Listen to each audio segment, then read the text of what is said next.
بسم اللہ الرحمن الرحیم اللہم کن لولیک الحجۃ ابن الحسن صلواتک علیہ وعلی آبائہ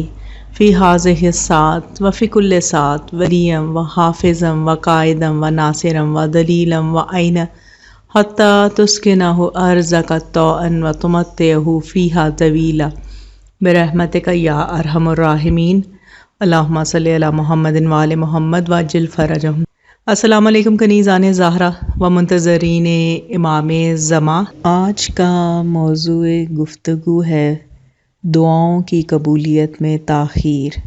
اس سلسلے میں چہارد معصومین کے اقوال آپ کے ساتھ شیئر کرنا چاہوں گی، بالخصوص مولائے کائنات امام المتقین امیر المؤمنین علی ابن ابی طالب علیہ السلام کے مشہور اقوال جو آپ سب نے بارہا سنے ہوں گے دعاؤں سے متعلق، جس میں سر فہرست ہے کہ مولائے کائنات فرماتے ہیں کہ جب میری دعا قبول ہوتی ہے تو میں خوش ہوتا ہوں کہ میری دعا قبول ہوئی، اور جب قبول نہیں ہوتی ہے تو میں اس سے زیادہ خوش ہوتا ہوں کیونکہ اس میں میرے رب کی مرضی شامل ہے۔ سبحان اللہ۔ اسی طرح مولائے کائنات کا ارشاد ہوتا ہے کہ میں نے اپنے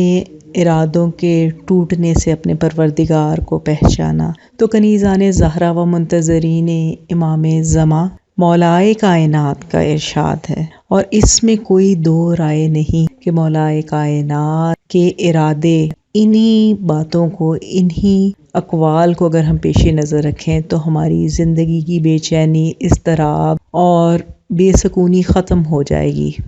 کہ جن کے ہم ماننے والے ہیں، جن سے محبت کا ہم دعویٰ کرتے ہیں، جب وہ اپنے اقوال میں، اپنی دعاؤں میں بارہا اس بات کا اقرار کر رہے ہیں کہ مشیت الہی، بارگاہ ایزدی میں اگر کوئی دعا فی الفور مستجاب نہیں ہو رہی تو اس میں بہتری ہے۔ آپ کے لیے آپ جو مانگ رہے ہیں، بارگاہ ایزدی سے جو دعائیں طلب کر رہے ہیں، پروردگار چاہتا ہے کہ آپ کو اس سے زیادہ نواز دے۔ آج کی ویڈیو کا موضوع بہت اہم اور موجودہ دور میں اس کی ضرورت محسوس کی جاتی ہے، اور تقریباً ہر مومن و مومنہ اپنی زندگی کے کسی نہ کسی سٹیج پہ، کسی نہ کسی وقت میں اس بات کو محسوس کرتا ہے، اور وہ ہے دعا، اور دعائیں قبول کیوں نہیں ہوتی۔ اس سلسلے میں کہ دعا ہمیشہ مانگتے رہا کرو، کیونکہ ممکن اور ناممکن تو بس انسان کی سوچ ہے، اللہ کے لیے تو کچھ بھی ناممکن نہیں۔ دعا مانگنے کا طریقہ اور مختلف دعائیں بیان کی ہیں، کیونکہ اللہ تعالیٰ اس وقت تک کچھ نہیں لیتا جب تک کہ وہ آپ کو اس سے بہتر عطا نہ کر دے۔ تو کنیزان زہرا و منتظرین امام زمان، کتنا بہترین قول ہے مولائے کائنات کا کہ ہم جو کسی وقتی طور پہ کسی چیز کے نقصان پر یا کسی چیز کے چھن جانے پر پریشان ہو جاتے ہیں اور واویلا کرنے لگتے ہیں کہ یہ نقصان ہو گیا، فلاں پریشانی آ گئی، دیکھا جائے تو اللہ تعالیٰ ہمیں اس سے بہتر عطا کرنے والا ہوتا ہے۔ تو اس لیے اپنی دعاؤں کی قبولیت میں تاخیر سے پریشان نہ ہوا کریں، کیونکہ بار الہ بہتر جانتا ہے اور وہ چاہتا ہے کہ اپنے بندے کو اس سے زیادہ نوازے جس کی وہ طلب کر رہا ہے، جس کی وہ دعا مانگ رہا ہے، کیونکہ ہمارا یہ ایمان ہے کہ اللہ تعالیٰ بہت رحیم ہے، وہ پروردگار بہت کریم ہے کہ وہ اپنے بندے کو تشبیہ دیتا ہے کہ اے میرے بندے، میں تجھے 70 ماؤں سے زیادہ بڑھ کر چاہتا ہوں۔ تو اتنی زیادہ محبت، شفقت، کرم، نوازنے والے پروردگار کی ہوتے ہوئے کسی قسم کی پریشانی یا اضطراب کا شکار نہ ہوا کریں۔ اور اپنی اسی بات کی تکمیل کے لیے میں آپ سے شیئر کرنا چاہوں گی ہمارے بہت قریبی ایک مومنہ، وہ زیارات کے لیے محرم میں جانا چاہتی تھیں، لیکن بعض وجوہات کی بنا پر ان کے قافلے کے تمام افراد چلے گئے، لیکن وہ نہ جا سکی۔ اتنی مضطرب اور پریشان تھیں کہ اپنی بے چینی انہوں نے میرے سے شیئر کی اور کہا باجی میں نہیں جا سکتی، ایسا کیوں ہوا؟ کیا میری محبت میں کوئی کمی ہے؟ کیا مولا حسین کے لیے جو میرے دل میں عشق ہے اس کی شدت میں کچھ کمی ہے؟ تو میں نے کہا نہیں، ایسی کوئی بات نہیں، تمہارے لیے یقیناً اللہ تعالیٰ نے کچھ بہتر سوچا ہوا ہے۔ اور وہی ہوا کہ وہ منتظر تھی، انتظار کر رہی تھی، اور تھوڑے دن پہلے اس کا مجھے کال آئی اور اس نے کہا کہ باجی میرا ایران، عراق اور شام کا بھی ویزا ہو گیا ہے اور کنفرم ہو گیا ہے،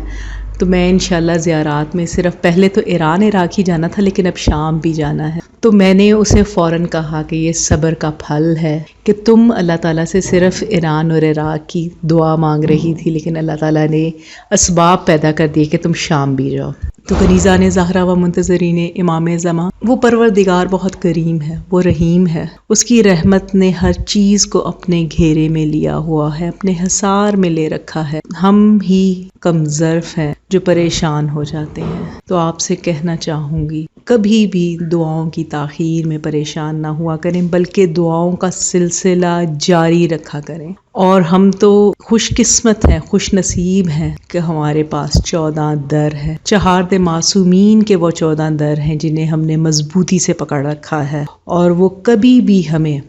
کبھی کسی حالت میں، کسی پریشانی میں، کسی وقت، کوئی وقت ایسا نہیں ہوتا جب وہ ہماری دعاؤں کو سنتے نہیں ہیں اور ہماری مدد کے لیے آتے نہیں۔ کہ بارہا کہا جاتا ہے، نماز شب کی تاکید کی جاتی ہے، اور وہ وقت ایسا وقت ہوتا ہے جب دنیا کے تمام بادشاہ سو جاتے ہیں، بظاہر مددگار دنیا کے وہ سو جاتے ہیں، لیکن وہ وقت ایسا، وہ ساعتیں، وہ لمحات ایسے ہوتے ہیں، اور ہمارے وقت کے امام کہتے ہیں کہ جب دنیا کے تمام حکمران بادشاہ سو جاتے ہیں تو میں موجود ہوں، میں تمہاری دعاؤں کو سنتا ہوں، تمہاری پریشانیوں کو سنتا ہوں، تم میری بارگاہ میں آؤ، مجھ سے اپنی حاجتیں طلب کرو، بے شک میں پریشانیوں کو دور کرنے والا، میں دعا گو ہوں۔ امام زمانہ آپ تمام مومنین و مومنات کی حاجات کو روا کریں، جو جو دعائیں آپ کے دلوں میں ہیں، جو قبول ہو چکی ہیں اور جن کی قبولیت میں تاخیر ہے، پروردگار انہیں اپنی بارگاہ میں جلد قبولیت کا شرف عطا فرمائے اور بہترین عطا فرمائے۔ ہر قسم کی پریشانی کو اور ہر قسم کی بری نظر سے، جادو سے، سحر سے آپ تمام مومنین و مومنات کو محفوظ رکھے۔ الہی آمین۔